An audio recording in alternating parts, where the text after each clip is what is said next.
নমস্কার বন্ধুরা, আমি বিকাশ ডিজিটাল সার্ভিস থেকে বলছি। আসাম সরকার বেকার যুবক যুবতীর জন্য ই রিক্সার দেওয়ার ব্যবস্থা করেছে। এই ই রিক্সাটি আসাম লিঙ্গুইস্টিক মাইনরিটি ডেভেলপমেন্টের বোর্ডের তরফ থেকে দেওয়া হবে। এই ডিসেম্বর থেকে এটা অনলাইন প্রক্রিয়া শুরু হবে।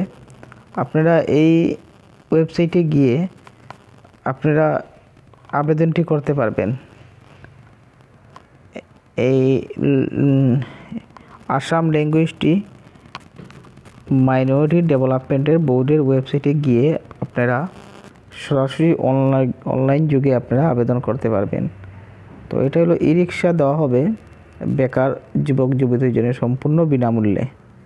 আপনারা একবার দেখে নেবেন এই ওয়েবসাইটটি।